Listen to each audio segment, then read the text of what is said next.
Promise I'll quit this game. Hi everyone, Anthony Fantano here, internet's busiest music nerd.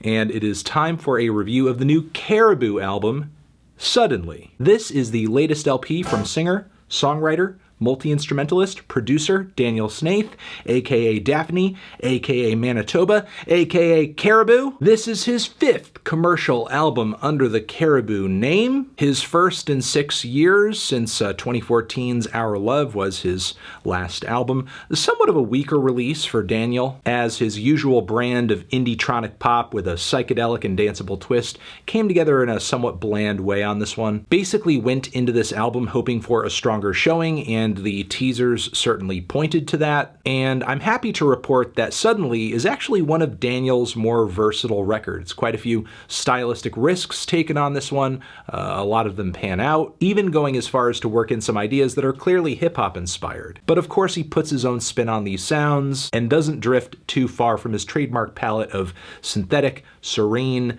danceable Arthur Russellisms. So Suddenly is a 12-track, 43-minute release, relatively tight listen. The opener makes for a very beautiful and stark intro to the entire record, with Daniel singing youthfully and shyly over these very gentle, subtly wailing synthesizer layers. They just feel really alien and smooth, somewhat icy. And lyrically, the song sets the record up for a lot of its most key themes: love, family, change, growing pains, essentially. The following track, You and I, sees Snaith quickly transition into some moody synth pop with a crisp drum beat, throbbing chords, and more icy, glistening leads. Vocally, Daniel is sounding pretty boyish, pretty gentle. Not the strongest singing you're gonna hear this year, however, it is well placed within the instrumental, pretty spotlit, so it pops out very dramatically. What's also great are the funky, sample-laced breakdowns in between verses, especially the second one where Dan seems to work in some trap hi-hats, and does it pretty seamlessly without changing the overall vibe of the track. Just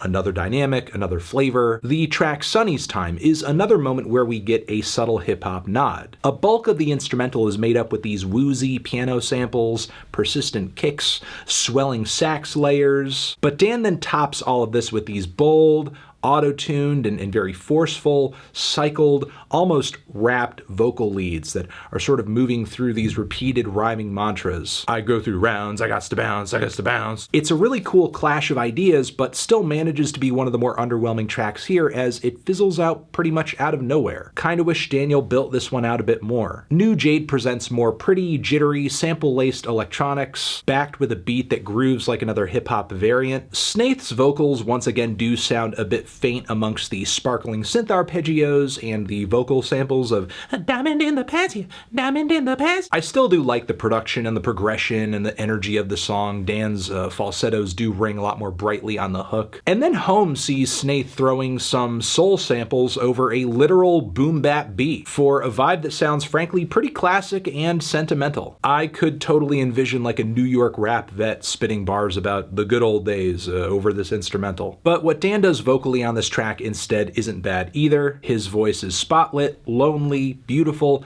edited in very subtle ways that are kind of trippy. Easily one of the best tracks here. The following cut, Lime, sees Dan moving back into familiar territory with an instrumental that seems pretty much like a fusion of house and funk, with some jazzy licks and embellishments thrown into the mix. And while I like the idea of going in this direction generally, there are so many ill-conceived sounds on this track I don't really care for, like the very loud, plucky, overly processed guitar passages, the weird bits of robotic vocals that seem weirdly out of tune with the rest of the instrumental. Then the track suddenly drops off into this very tribal beat and chant. The song is just a mess. No coherence, no cohesion. Weird, the best track on the record is bunched up right against the most senseless song on the record. Thankfully, the song Never Come Back goes back in a house direction and really brings it this time. Sure, it goes, but it's no Daft Punk. And what I mean by that is that the beats and the very punchy piano chords and the vocals are presented all in a way that's very light on the ears, very polite. It's more like a dance party for headphones headphones in the dance floor of your mind. Next, Like I Love You is a piece of indietronic pop with a lot of lyrics dealing in insecurity and self-doubt, basically reflecting on a past lover and whether or not their new person is as good as you. Is there as much love between them as there was between you and this person when you were together? Definitely one of the saddest and most direct tunes on the album, though I don't care too much for how dry the beat is. Meanwhile, MAGPIE is a sweet piece of synthetic and psychedelic balladry that feels like it could have come from a Bibio album, or it's maybe even a bit Beatles-inspired too. Think of the song Blackbird, for example. But rather than making an acoustic number here, Dan decides to just back his very intimate voice with a lot of synth arpeggios, a pretty lo-fi beat as well. I love that on this track and with this sound palette, Daniel is able to create this incredible sense of intimacy. Meanwhile, RAVI is a pretty straight piece of UK garage. Daniel goes into this direction surprisingly and does the style a lot of justice. There's not a lot of variations, or I would say twists on the sound, but it does bang. It is one of the hardest going tracks on the entire record.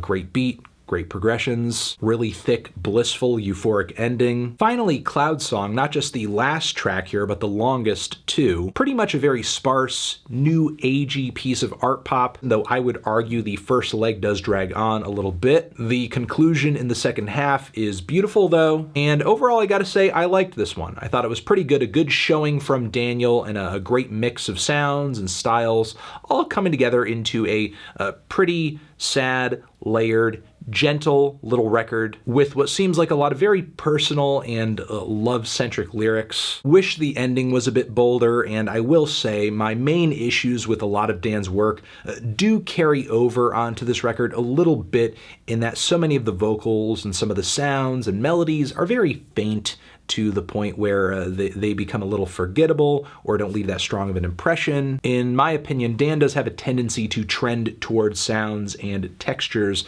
that are a bit more mild than I typically like. But still, I thought this was a lot better than his last LP, even with a few relative duds in the track list, especially Line, which is easily the most malformed song here. Overall, feeling a light to decent 7 on this one. Transition, have you given this album a listen? Did you love it? Did you hate it? What would you rate it? You're the best, you're the best. What should I review next? Hit the like if you like, please subscribe, and please don't cry. Hit the bell as well.